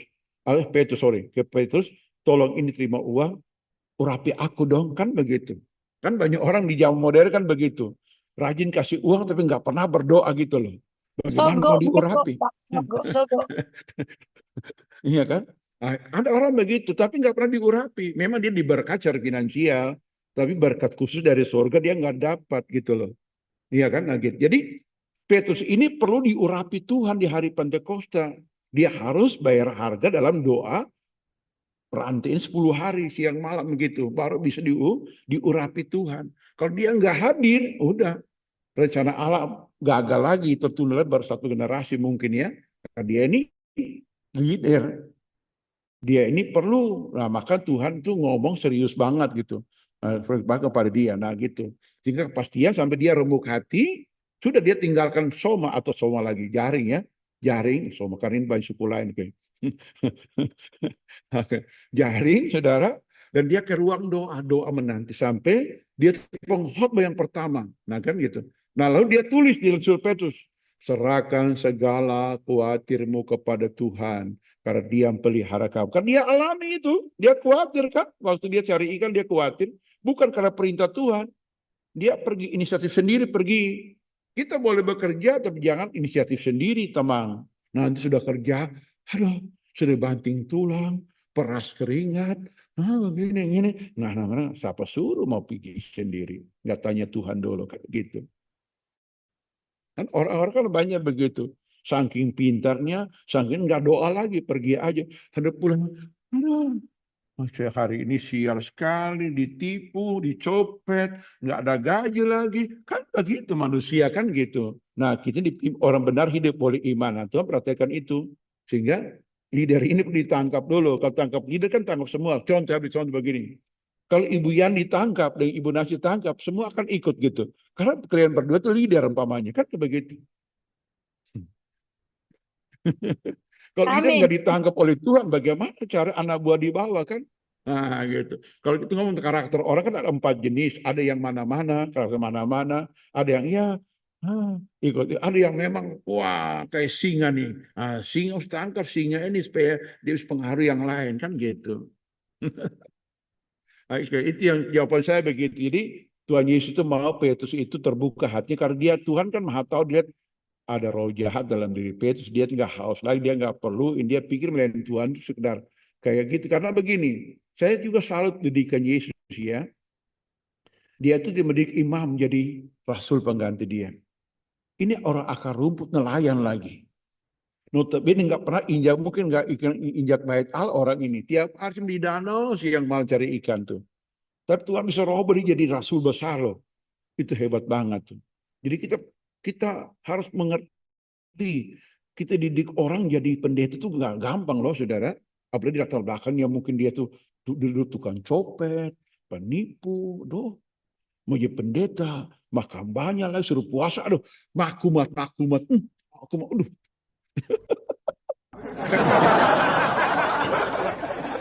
Kan butuh kesabaran, butuh seni kan gitu. Mesti kita rasa agak rayu dekati dia. Nah gitu. Ya ini orang-orang begitu. Ini lihat Tuhan Yesus itu luar biasa lihat tuh. Guru yang hebat. Saya selalu perhatikan. Aduh, hebat juga Tuhan ini ya. Cara buka otak orang gitu loh. Gitu kan gitu. Cara buka otak orang, buka hati orang. Saya pelajar, saya baca ayatnya, saya lihat, saya baca ulang-ulang, saya lihat, saya langsung bawa ke suasana waktu itu kan. Hebat juga ini. Sakeus bertobat karena meja makan. Coba Sakeus undang ke gereja, nggak pernah hadir itu Sakeus itu. Di meja makan bertobat itu. Makanya full gospel bikin ibadah dulu kan, bukan di gereja, di restoran. Nah itu metode Sakeus. Nah sudah dijamah Tuhan baru mereka ke gereja, belum dijamah, rumah makan dulu. Nah coba bilang kayak gitu. Maka ada di gereja-gereja ada bikin komsel kan. Komsel di mana? Restoran. Mereka kan orang berduit kan, bayar sendiri itu. Makan, dengar firman. Terjamah langsung. Wah, mati hidup untuk Tuhan. Jangan kita langsung cap duniawi, neraka. Nggak boleh. Kita harus butuh waktu. 3,5 tahun itu kan didik mereka dulu. Rangkul mereka. Kan didik begitu, cara begitu. Jangan sampai, ini pendeta kompromi, itu makan orang berdosa di sana. Dia kan pemabuk, iya. Kita ini garam, bukan lampu hias, iya kan? Garam membaur, mereka merangkul mereka nanti datang, gitu. Nah, bagaimana cara kita merubah orang suka lagu dunia kan, yang lagu rohani kan bisa juga tuh gitu. Oke, baik. Itu kira-kira begitu saya jelaskan begitu kira-kira. Kayak nih sudah Pak selesai Kristen. semua. Jadi sayang kalau nak bertanya, jawabannya semua daging. Baik, Bu Kristi ya, Bu Kristi, Kak Yen. Ya, Bu Kristi, silakan. Bu Kristi, silakan Bu Kristi. Atau Pak Andre. Saya Pak, lagi ada tamu, sorry. Oh, iya. Lanjut aja. Iya, oke. Ya, Hmm. Bu Kristi. Ini Bu Gemjen ada, Bu Gemjen. Shalom. Ada Bu Gem Jane, ada Bunda Ada Nova. acara gereja tadi kita tahu, Bu. Ada ya. Shalom Maaf Bu ya, Gem. maaf baru gabung. Oh, bergabung. Ada acara Oke. tadi kan ke gereja. Oke. Saya Iya. tadi itu diminta hot Pak Feston tadi, komalnya. Dia bilang, Tadi aduh Pak, oh. iya barusan. Jadi saya bilang, aduh, Iya.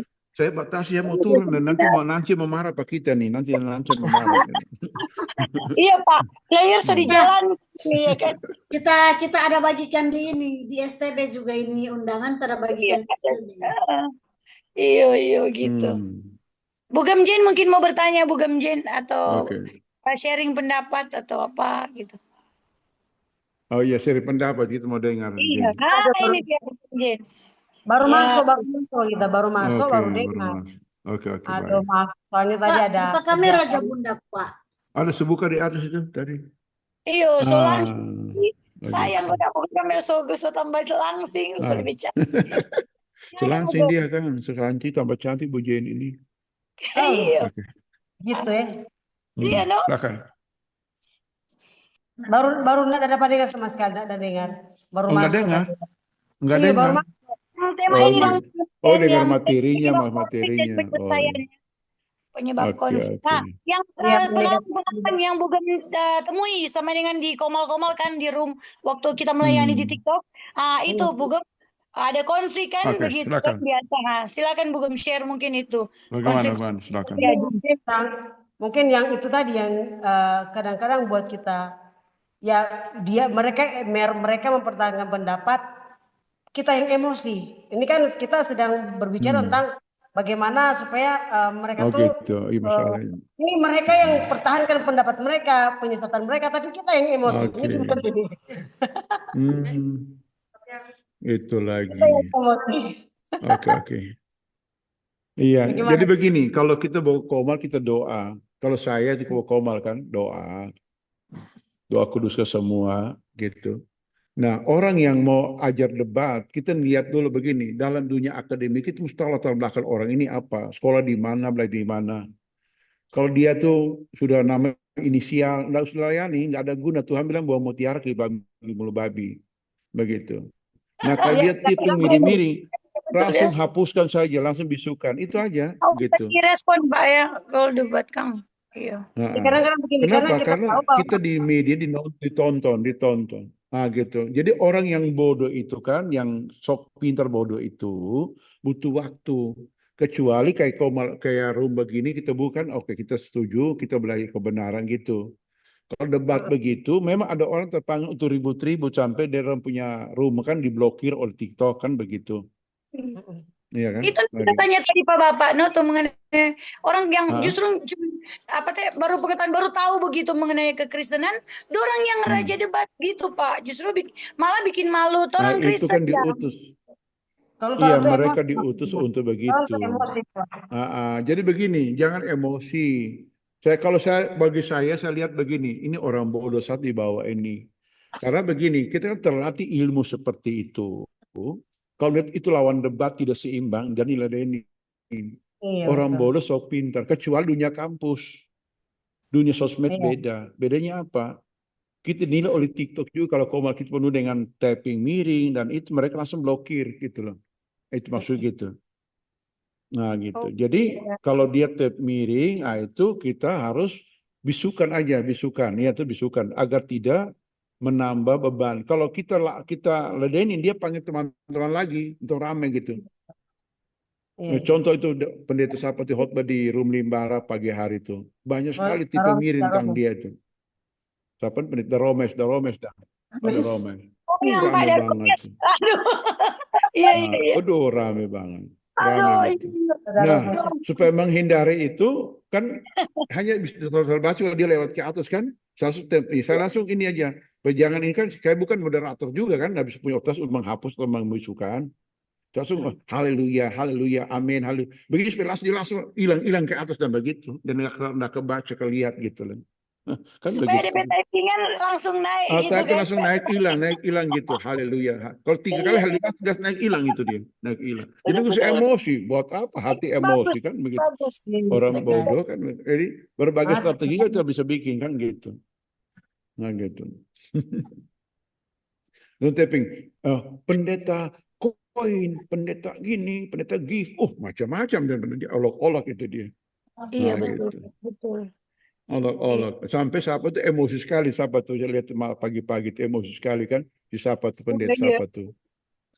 Emosi sekali. Jadi solusinya nggak usah ladeni Kang Pak gitu kan? Solusi yang kita balas dia punya typing, kita hanya komentar di bawah tuh. Haleluya, haleluya. Sampai dia hilang kan gitu. Nah, kalau di Gitu. dalam room misalnya Pak, kan itu nanti ada diskusi gitu kan. Itu yang Bu Gemjani bilang. Jadi kadang mereka yang berdiskusi, orang yang dengar panas itu telinga gitu. Padahal mereka yang diskusi. Makanya kita buka, itu kan cuma ibadah doang kan gitu. Karena mungkin diskusi begitu kan tidak menangkan jiwa. Itu hanya sekedar tonjolkan kesombongan di hari siang. Dan itu menghasilkan kebencian dan kemarahan. Nah itu nih boleh gitu. Jadi kalau begini, Yesus menghadapi kritik seperti itu, dia tidak hadap dengan kritikan balik, enggak. Yesus telah membukti dengan mujizat kesembuhan. Itu buat mereka oh gitu.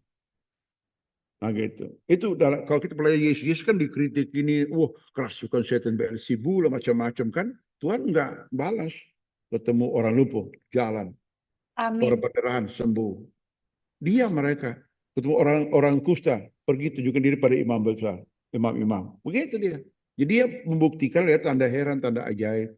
Nah itu dia. Nah itu butuh. Makanya kan nanti sekarang kan dengan Ibu Yani ini kan masih haus belajar.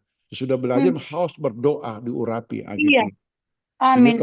Kepekaan udah bekerja. Di situ Tuhan pakai dalam karunia mujizat kesembuhan. Nah, gitu. Amin. Gitu. Ada orang lupa gitu. Lupa kan sudah sekolah. Dia pikir pengetahuan hanya metode aja gitu untuk menolong, tapi yang menyelesaikan Tuhan. Tuhan tuh kuasa, roh Tuhan bekerja. Ya sekarang saya punya tugas banyak tuh, selain baca untuk hanya mengingatkan, saya mesti banyak menyembah gitu, pengen ngomong agak berwibawa gitu kan, wah gitu. Punya kepekaan kan begitu, menyembuhkan orang. Makanya orang datang di room saya biasanya tuh sakitlah sembuh, sudah sembuh nggak balik-balik lagi, gitu.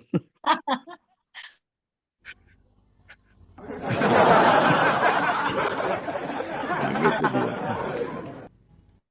Karena kerjaan surga bukan perkataan tapi kuasa kan gitu. Jadi diharapkan begini, kita yang punya room, punya komal di TikTok itu harus punya hari doa dan penyembahan agak lama gitu. Jangan kita tuh pagi terus masuk komal sana, bagus juga begitu, tapi energi rohani kita jadi berkurang, terkuras habis. Nggak punya waktu isi ulang gitu loh. Nah, gitu. Jadi kita mesti diurapi Tuhan ya. Terus sekarang musim belajar nanti ini, nanti sudah belajar selesai wisuda. Sekarang musim doa penyembahan, berpuasa mungkin. Ya terus kasih kurus sedikit dan. Saya punya hari puasa dan itu doa penyembahan betul. Karena mau melayani kan mesti penuh urapan. Iya harus itu harus gitu. Nanti tanpa pengurapan blank kayak hamba. Blank itu. Makanya gitu. Ada urapan. Misalnya kita berkata-kata harus ada urapan. Kita berdoa. Terus gitu kan begitu. Iya. Jadi kita bergelar itu ada dampak itu karena apa? Sekarang sibuk mencari wajah Tuhan kan gitu. Amin. Begitu. Amin. Haleluya. Nah, itu strateginya, Bu Jen. Iya. Strateginya. Iya. Tuh. Ada lagi Bu Gemjen? Tanya lagi Bu Gemjen. Itu juga. Pak Kris ini sampai hampir siang bisa ini Pak Kris ini. Pak Kris ini on fire terus, siap Enggak, melayani kita mau pertanyaan. makan lagi, mau makan sebentar. Kita tuh sambil makan tadi pertama. Iya, iya, ada jatah waktu, ada jatah Makan waktu. cepat-cepat tadi. Iya. Baik, ada yang mau bertanya lagi silakan. Ada Bu Kristi, Bu Evi, Bu Mira. Pak Pendeta mau makan katanya. Ini, Pamen, sambil makan, Bu ini kan Pamen. Ibu Jen belum lihat tadi toh. Saya share ulang satu ini aja. Coba iya Di share lagi pohon Pak. itu. Share ulang supaya dia bisa mengerti sedikit, kasihan. Sulalah datang kok nggak lihat lagi, berdosa besar di bumi. Dari tadi pagi kita lihat banyak pelayanan Bu Gam. Iya, maksud lihat ini. Ini cabut akar Ibu Jen. Kenapa Iya, dia? mana tadi belum ada? Kita belum screenshot. Oh gitu ya. Kita screenshot juga. Kadang-kadang enggak baca, puji Tuhan. Terima kasih Pak Kris. Pelajaran hari ini, malam ini sangat memberkati sekali. Amin. Dan padat, tapi jelas. Ini. Mira ini ada di sini, di Singapura juga dia. Oh, Singapura ya, waduh. Terbiasa ya. Bu Mira. Dia belum ibu, Bunda. Belum ibu ya? Iya, shalom masih manis. Oh, luar biasa. Ya, haleluya. Kamira silakan bertanya, Kamira. Oke, ini Ibu Jen. Ini pohon tumbuh di tanah, di pupuk namanya sombong. Dari langit, dari Lucifer. Ya kan ada dua jenis pohon di Alkitab. Pohon yang merenungkan firman, jadi pohon berbuah bagus. Ya. Ini nggak renungkan firman, dia renungkan sombongnya seperti apa kan gitu. Di pupuk, di tanah. Dan maka dari sombong muncul akar pahit. Akar pahit muncul akar najis, mata keranjang nih. Lalu muncul akar cinta uang, lengkaplah sudah sempurna. Jadi yang kenajisan itu akarnya dari kesombongan juga Pak ya? Iya, kesombongan. Ini sombong itu kan dia sumbernya tuh. Dia ini nenek moyang orang tuanya, mamanya yang melahirkan ini. Nah gitu. Karena dosa pertama kesombongan. Oke, lalu muncul ini dari akar pahit muncullah cemar. Ibrani pasal 12 ayat 15 tuh. Rusuh, tukar bakalai, marah-marah, nak ketulungan, berontak. Lalu balas dendam, gosip, mengetahui penampilan luar, lalu cabul tuh. Jadi kalau orang yang berkeluarga, biasanya kenapa? Suaminya selingkuh, ini akar pahit yang istrinya yang belum cabut, belum damai. Nah gitu dia. Jadi langsung to the point ke bawah, akar pahitnya mesti damai dalam. Jadi dia mesti, karena istri bagian, ngoni itu bakal lain enggak itu. Gitu. Oke. Lalu minder. Nah, lalu muncul lagi cinta uang nih. Menghalang segala cara, yang penting dapat duit. Mau pencuri kayak, korupsi kayak. Yang penting dapat duit. Nah gitu. Orang begitu, cinta uang begitu. Lalu, materi segala-galanya. Kan gitu. Tidak puas. Kayak, apa yang tidak puas di bumi ini coba. Sebutkan 3 hal yang tidak pernah puas di bumi. Apa tuh? Harta. Enggak. 3 hal tidak pernah puas di bumi. Apa tuh? Apa coba? Harta, tahta, jabatan. Bukan itu. Bukan. Itu kasus yang tidak puas. Oke. Kedagingan. Bukan. Yang tidak puas pertama itu kuburan. Kuburan nggak pernah puas ditolak mayat. Kuburan. Iya betul. Firman Tuhan juga bilang ya. Nah, gitu. Yang kedua air laut, nggak pernah puas terima air. Biar hujan lagi, nggak pernah laut penuh-penuh. Iya, begitu. Oh iya. Yang ketiga api, kebakaran, nggak pernah puas api itu. Mau apa terbakar? Itu. Jadi api, laut dan kuburan ya. Kuburan ya. 3 hal nggak pernah puas. Tidak pernah puas ya. Gitu. Jadi kalau orang tamak itu kan sama seperti itu, nggak pernah puas. Dia kayak api, kuburan dan lautan.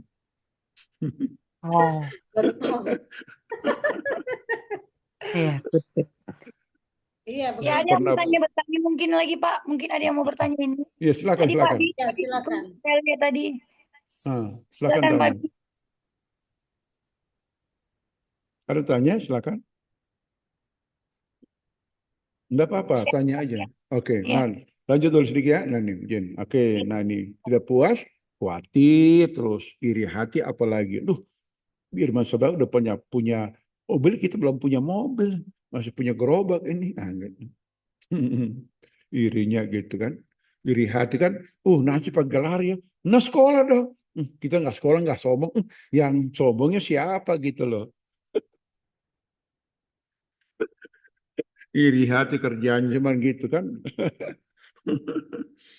Gitu. Oke, nah terus apa lagi? Tidak aman. Oh, ada uang 100.000 mau pecah, aduh. Habis wah, itu nggak aman tuh. Oke, terus takut, lalu bohong. Dia mati utang tuh. Lalu tidak jujur. Udah sempurna kelakuan orang ini. Pak, mati hutang itu apa maksudnya, Pak? Mati hutang. Mati utangnya utang nggak bayar, palit tuh, Oh, bangkrut tuh. pura-pura mati dong begitu. Pura-pura lupa dong.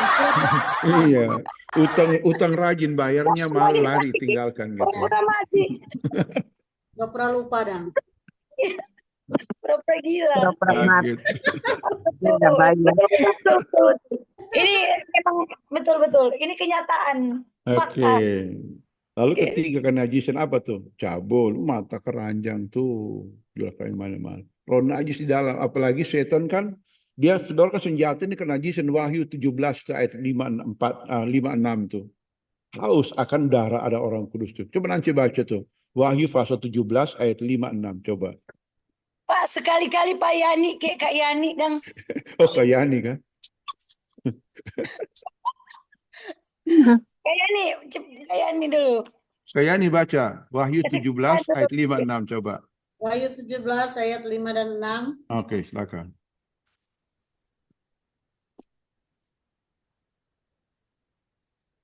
Itu agama Babel itu. Tahu agama Babel, tahu. Wahyu 17 ayat 5 dan 6. Silakan. Dan pada dahinya tertulis suatu nama, suatu rahasia Babel besar, ibu dari wanita-wanita pelacur dan dari kekejian bumi. Terus. Dan aku melihat perempuan itu mabuk oleh darah, orang-orang kudus dan darah saksi-saksi Yesus. Dan ketika aku melihatnya, aku sangat heran.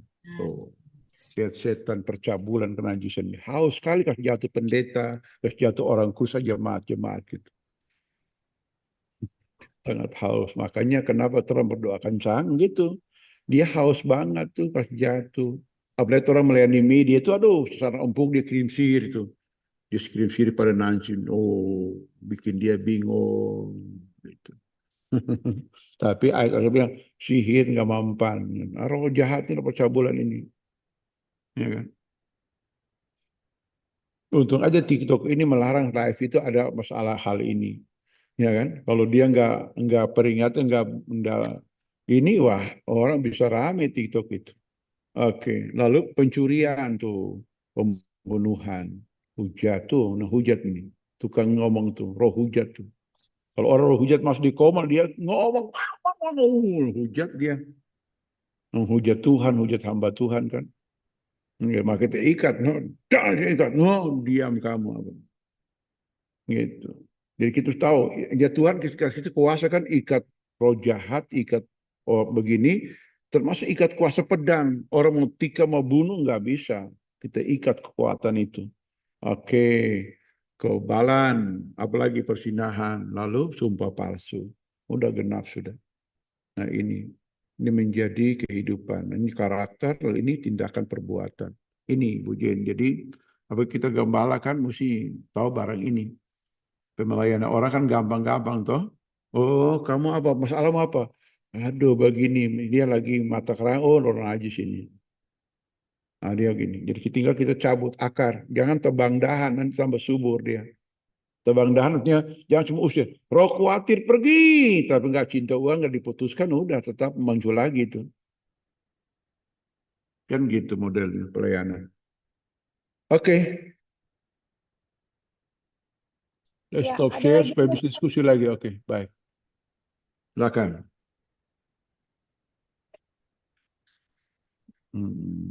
Silakan. Kayaknya kurang semangat karena mungkin Yang lain coba, yang lain semangat coba. iya, Semangat.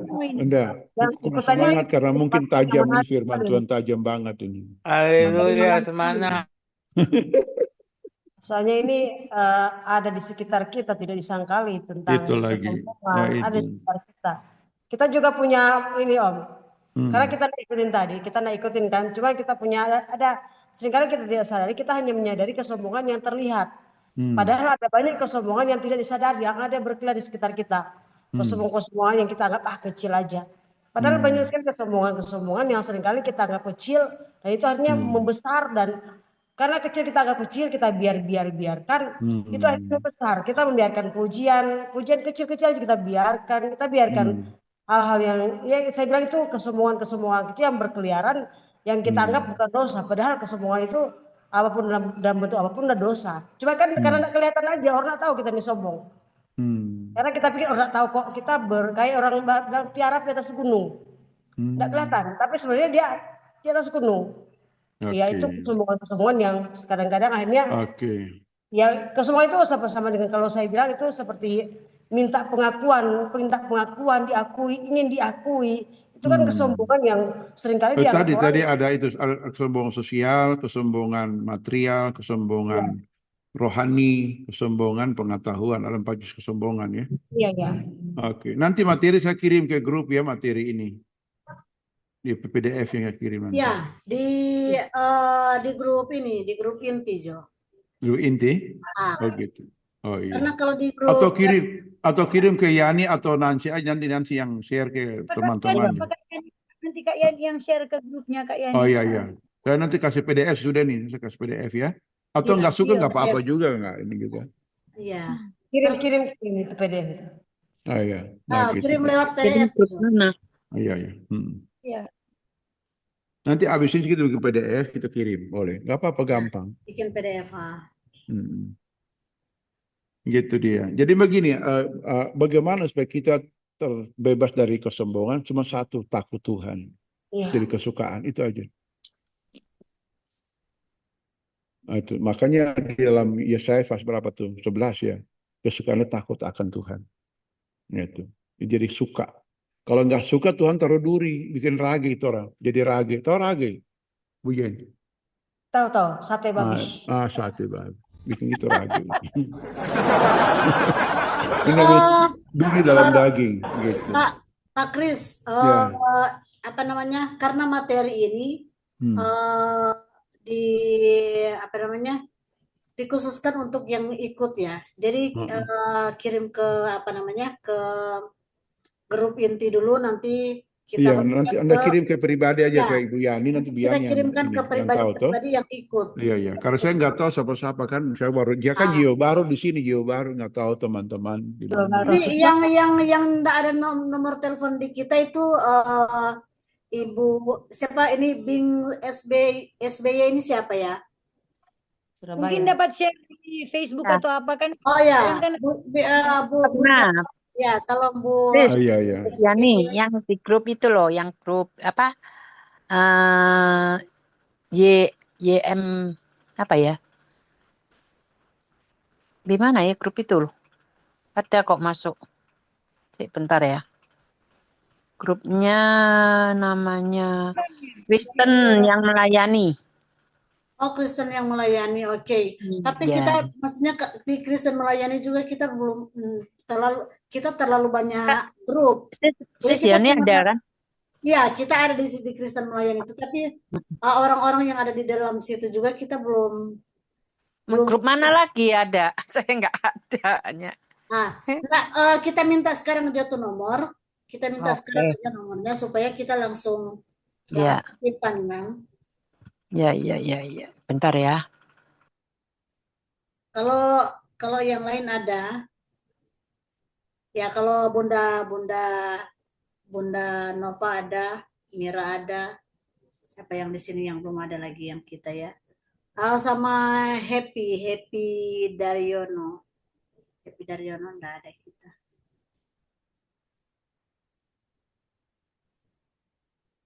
Bing SBY ya namanya, atau Ibu siapa namanya?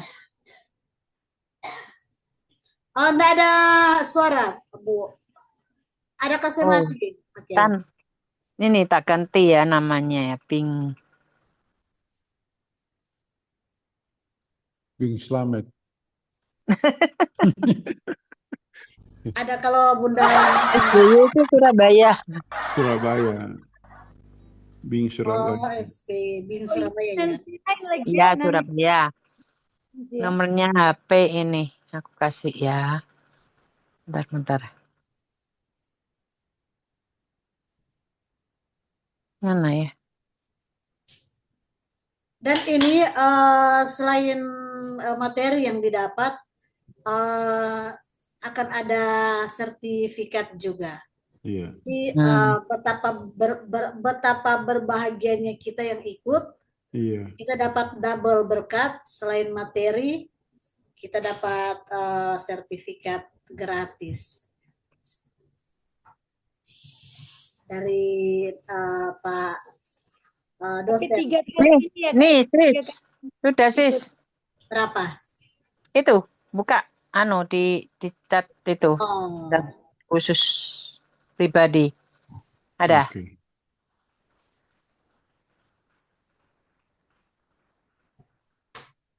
Ada, Sis. Oh, di mana? Di Zoom itu pribadi yang buka, Dok. Bukan Zoom semua chat. Punyanya Sisiani. Ada nggak? Bisa nggak, Kak? Di Zoom itu.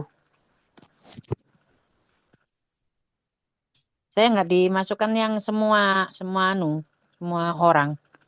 Yang khusus Sisiani. Ada? Bisa? Ada? Nggak masuk di kita ini. Ya, nggak masuk. Yang itu loh. Yang di khusus bukan semua orang. Pribadi chat. Bukan di grup. Mungkin sementara nanti mau lihat bisa ada. Chat khusus namanya Sisiani. Ada nggak? Belum bisa.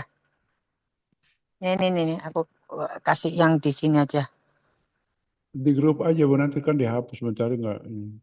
Iya, di grup aja, di umum aja supaya yang sekarang ini aja boleh. Ini Ibu Nani sudah ada nomor, ada Ibu Amin, Ibu siapa? Bunda Linca ada Bunda Linca punya nomor kan di apa? Di baru di kita. Oke. Apa-apa. Oke. Baik, sudah ya? Speaker sudah atau? Sudah semua selesai itu artinya. Masih tanya lagi? Ke host ya Kak Yani. Silakan Kak Yani ya. Oke. Salah tulisnya double-nya POO ya itu, bukan PP. Oke. Tanpa O.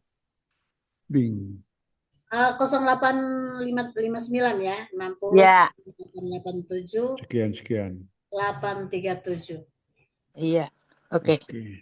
Kayak itu ada nama Nancy lagi. Ada 13 nomor kah? Iya, memang. Coba di WA Sisiani. Sudah. Bu Nancy, Ibu Nancy yang bukan Bunda ya, Bu Nancy yang ini ya. Bu Nancy yang satu iya. Ya, Nancy apa ya Bu Nancy? Nancy Chin.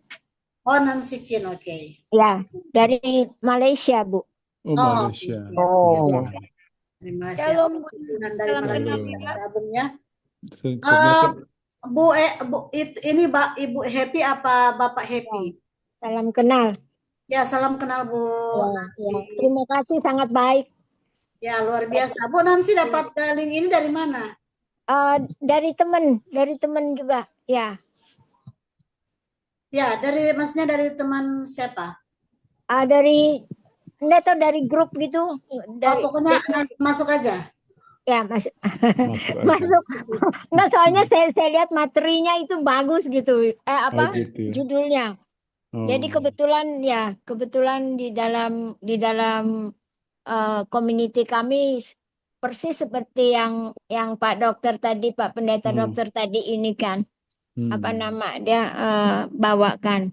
Ya. Itu nanti masuk materi kedua, materi tentang gambar diri, bagus tuh, gambar merubah hidup, pola pikir, paradigma hidup. Ya, terima kasih. Kepercayaan yang salah dirubah. Tajam.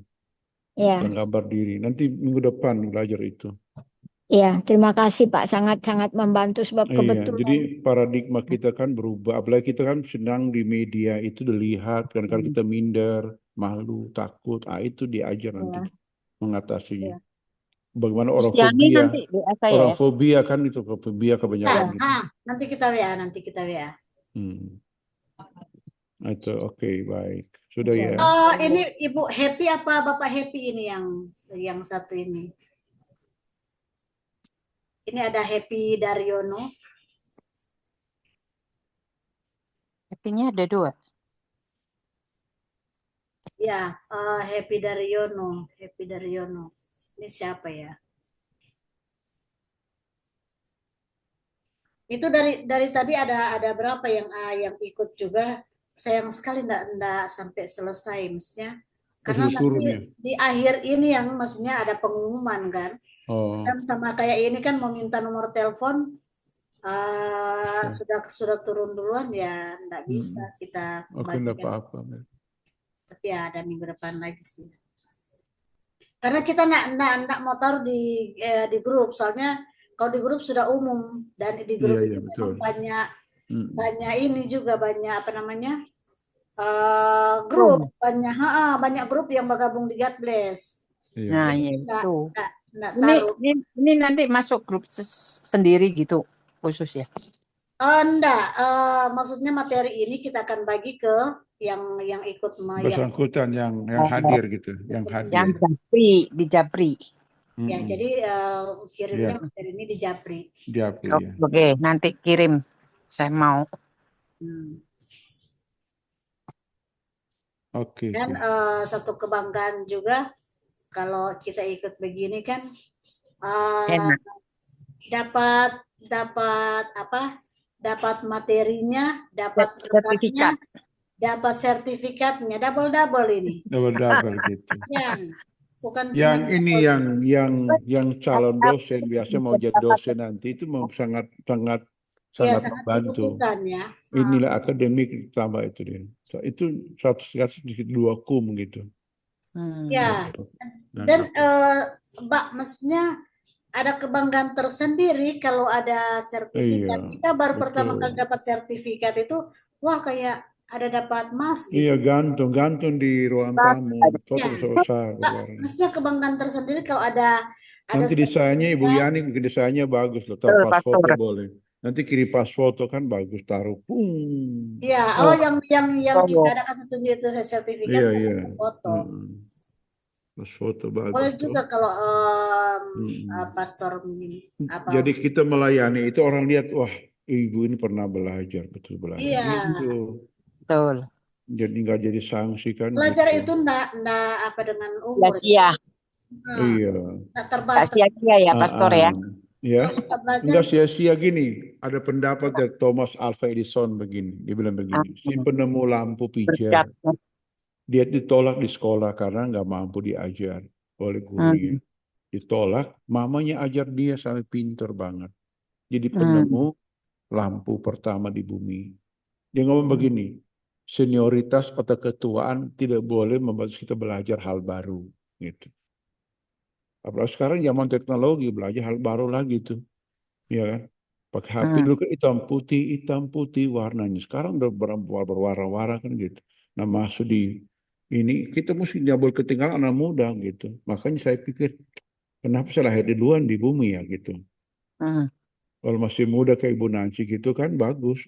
Masih tahu banyak hal kan gitu. Saya Pak. Bangga deh Sis Yani. Iya kan, murid kayak Yani gitu kan, belajar banyak hal gitu. Nah, yang muda-muda kalau pemalas belajar, aduh rugi banget. Nyesal loh. Iya, Pastor. Memang mesti belajar biar masih muda.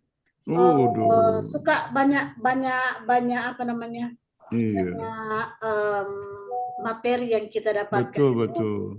Itu mesti punya kerinduan belajar. Apalagi sekarang dimanjakan teknologi dalam hal kita Iya, baca di Google, baca di materi banyak kan gitu. Itu bisa. Jadi kita jadi mengubah dunia kan lewat pengetahuan, lewat hikmat, lewat pengurapan kan begitu. Kalau Iya. enggak, aduh, sudah minoritas di negeri ini baru nggak belajar lagi. Duh, Ya, kasihan bagaimana banget. kita merubah itu dunia kalau kita nggak tahu apa-apa, ya kan? Itu lagi. Begitu. Jadi mesti belajar. Gitu. Belajar lama-lama bisa ya. Ya bisa, kenapa nggak bisa? Betul, Begitu. betul. Orang lahir kan langsung berjalan, dia mesti merangkak dulu, udah bolak-balik badan begitu, kayak cacing aja gitu tanpa tidur. Lama-lama, kaki tangan udah berfumbar, sudah jalan dia, sudah lompat, sudah nari, gitu dia lah, begitu, belajar begitu juga kan. Nah, gitu. Jadi kedua ibu ini Nancy dengan Yani ini kan S1, S2 lagi, S3 lagi gitu. Apa Yani di luar negeri gampang, PhD langsung di sana kan, begitu. Ya. Nggak ada yang mustahil, Pak. Betul, dia penting punya iman besar biji sawi aja udah pindahkan gunung itu. Iya, Apalagi betul. besar biji duren, besar biji saja. kelapa, besar pindahkan mana-mana itu pindah-pindah. Apalagi sebesar mangga ya, sedangkan sebesar biji sesawi aja bisa pindahkan gunung. Apalagi yang sebesar gitu. mangga. Begitu. Nanti kita lihat iman itu, kelihatan iman biji sawi kan, gitu, pindahkan gunung tuh. Punya kualitas, apalagi orang Manado itu kan orang diberkati Tuhan. Amin. Di Sulawesi Utara ada 7 gunung loh, betul 7 gunung. 7, saya sudah buat penelitian. Kenapa di Sulawesi Utara ada 7 gunung dah, kan gitu. Ada 7 gunung saya sudah hitung tuh. Misalnya, ada Gunung Seputan, apalagi Seputan. Lokon. Mahawu. Gunung Dua Bersaudara. Dua saudara, Kelabat. Toh? Satu Siau. Gunung Nona. 7. Gunung Nona. Itu Ambon, Pak. Oke. Nah gitu. Nah 7 gunung loh. Nah 7 gunung direbut oleh suku bangsa Israel, saudara. Nah, itu loh. Coba renungkan tuh. Makanya orang Manado banyak jenderal, banyak pendeta, banyak penginjil. Gitu. Kalau ngono orang Manado kok nganggur-nganggur, bisa sekali. Tahu bisa ini usah ngomong orang sekolah nggak tahu. Tapi ini pintar-pintar toh begitu. Sampai di Oku sana masih ada ibu Oku itu, orang Akai, orang Oku luar biasa tuh. Di mana-mana ada gitu loh. Saya ini pernah menginjak sampai di Toraja, di pedalaman. Toraja sampai gunung naik kaki, jalan kaki sampai atas. Ada orang Manado di sana. Ada mana Minahasa? Di sini. Aduh, bayangkan pastor cuma itu dinding di bambu, dipotong-potong di dinding begitu. Saya bayangkan dingin begini siang-siang, apalagi malam bisa bertahan di situ.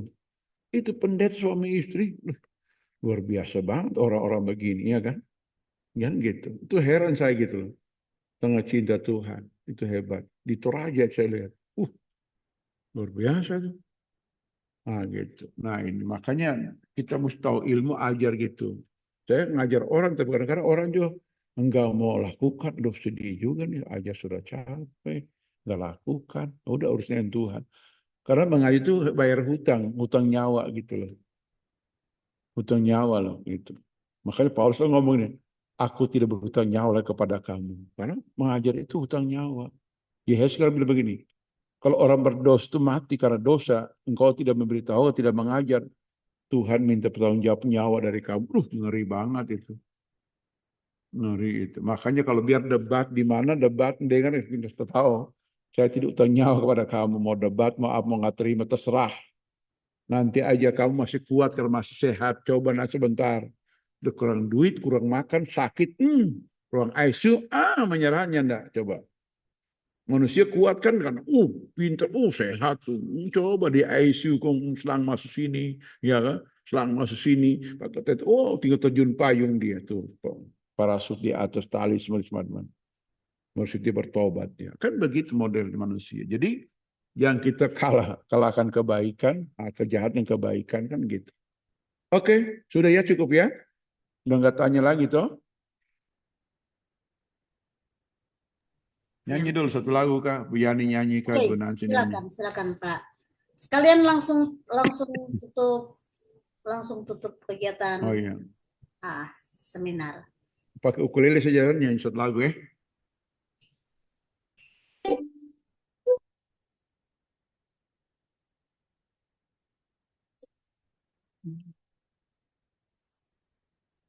Tuhan punya maksud buat orang